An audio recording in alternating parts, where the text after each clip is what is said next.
There are so many travel apps available nowadays that we can make our phone, this small thing, into a really convenient device when it comes to travel. If you already read the title of this video, then you know that today I'm going to share my favorite travel apps of 2023. And by the way, my name is Mila and I make travel content for you every week. So if you like to see more travel tips, travel vlogs and destination guides, then make sure to subscribe to my channel because, as I said, I will share travel videos every week for you on this channel. So definitely worth subscribing if that's something that you might be interested in. But yes, let's get into the video and my favorite travel apps of 2023. And make sure to stick until the end because even though the first apps might seem pretty obvious to you, I'm sure that you'll find some travel apps that you haven't heard of before and maybe even some apps that you have installed on your phone but haven't really realized that you can use in a certain way. So yeah. So if you're traveling to a new destination, I'm sure that you will find it much easier to navigate through that destination with a navigation app like Google Maps, for example. And Google Maps is free. And one feature that I really enjoy using personally in Google Maps is the star or save feature, which allows you to star or save places of interest like restaurants, interesting places to see, or anything else like that in Google Maps. So when you get to said destination, you will find all the places starred or saved in the map and you can see what places you should try out next. And how I really enjoy using this feature is whenever I hear like a recommendation or somebody recommends a place or restaurants or a museum or maybe a viewpoint or anything else that's worth seeing or visiting in some destination, like some country, even if I'm not like traveling there right now, I save it in Google Maps because that way whenever I'm traveling to a new destination, I might have already some places starred in Google Maps which I then can visit, which just makes it much easier to plan a trip and plan like what places to visit if you already have some places that you have starred in Google Maps. And if you didn't already know, Google Maps is also available offline, so you can download the map of a country or area that you're visiting in Google Maps like offline, so you have it available even though you're not connected to the internet, which is also really convenient because in a lot of cases we're traveling to places where we don't have like mobile data or we don't want to get like a data package or another another SIM, or we're not connected to Wi-Fi, then it's good to have the option to use the maps offline as well.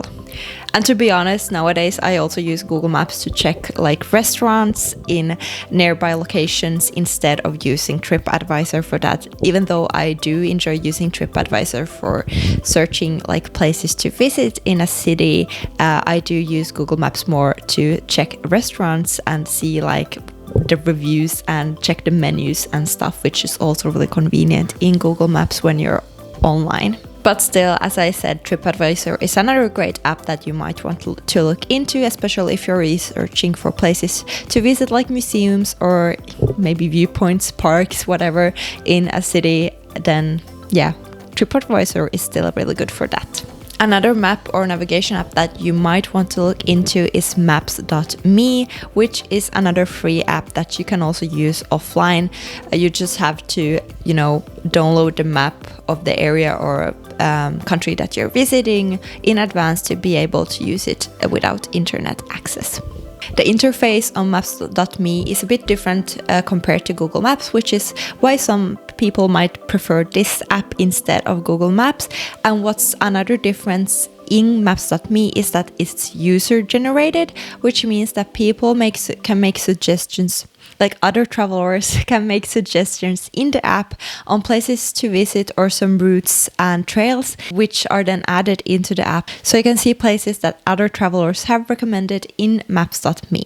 I've also read that Maps.me is a bit better if you're planning to do a lot of walking compared to Google Maps. So I do have them both downloaded on my phone just in case.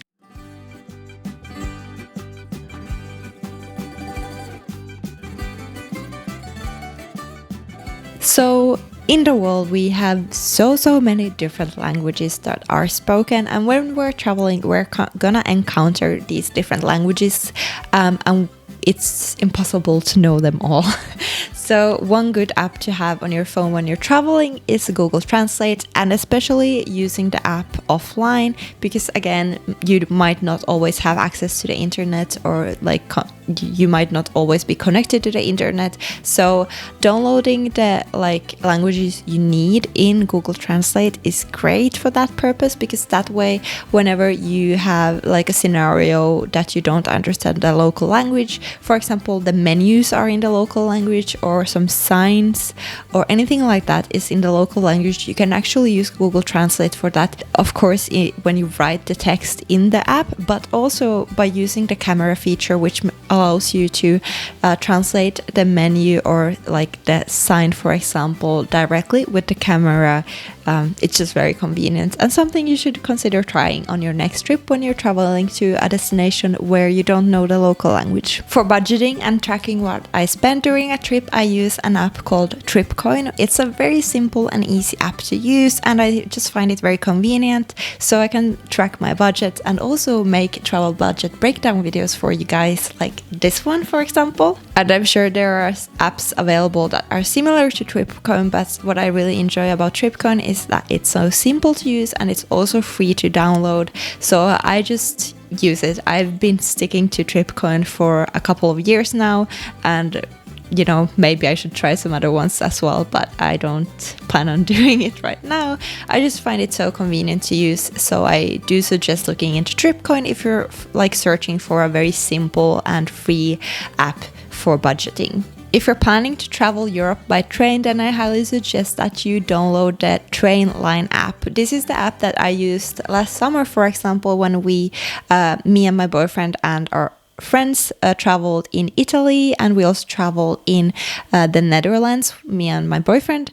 So that's the app I used to book train tickets and to check the timetables from one place to another. So this app is super handy if you are planning to do some train travel in Europe. And as I said, you can book the tickets through the app, which makes it super convenient, because that way you have like the tickets available in the app, and you can also book the tickets, of course, for yourself, but also for friends or family members. So I personally use Booking.com to book the majority of my accommodation for my travels, because I just find Booking.com to be the most convenient to use, and also usually prices are affordable, the most affordable on Booking.com, and the app, like the mobile app, is just equally as good as the browser version.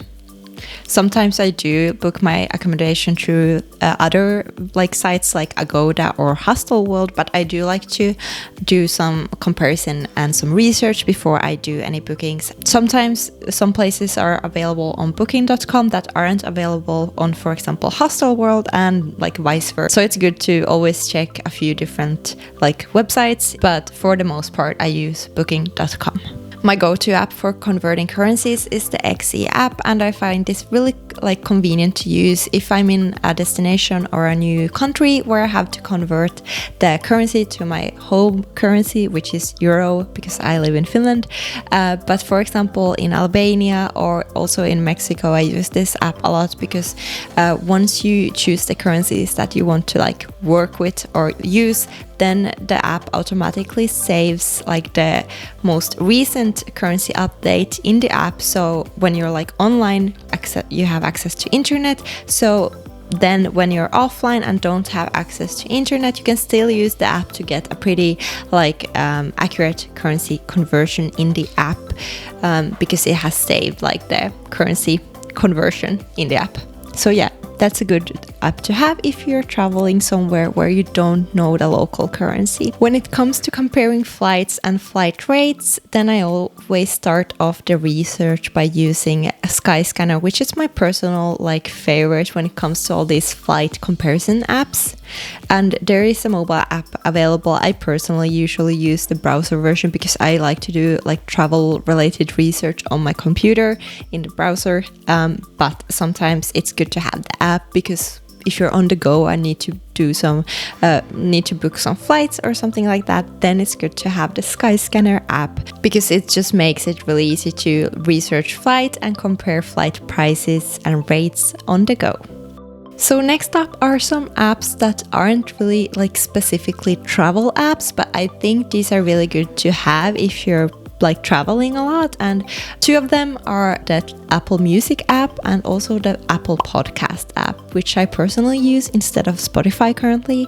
And what I do is I always download music and some interesting podcast episodes offline before I'm taking a flight, or if I'm traveling to in a country where I don't always have access to internet, because that way when I have like a long bus journey or train journey, then it's always good to have some interesting podcasts or some good music to listen to make the journey a bit more nicer and comfortable. And obviously you can use other apps for this purpose as well, like Spotify, for example. I just personally use the Apple apps because that's what I use and that's my personal preference.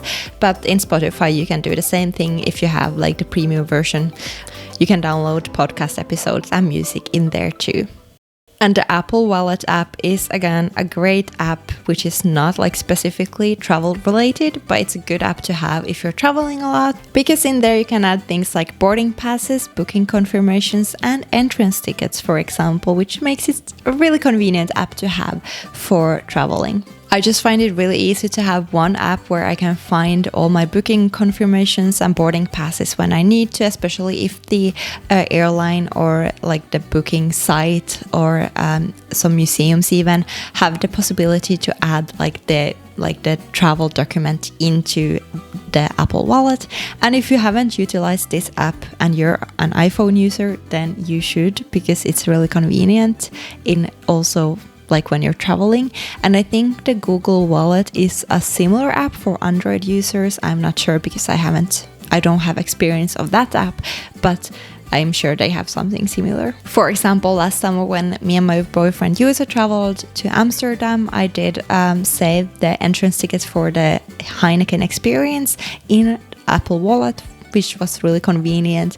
And also if I'm going to any concerts, for example, then usually there's a possibility to add the concert tickets in the Apple Wallet, which I always do, so very convenient.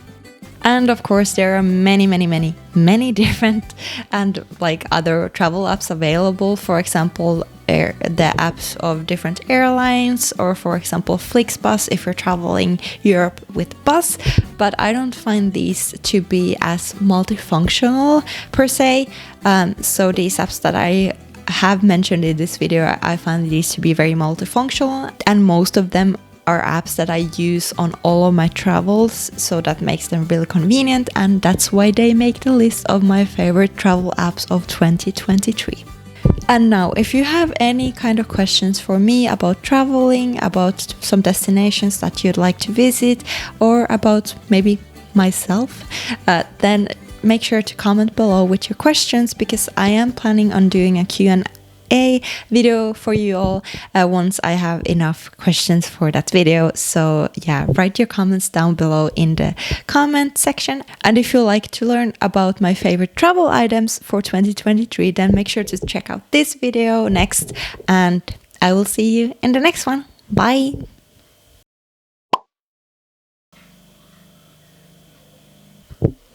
And nowadays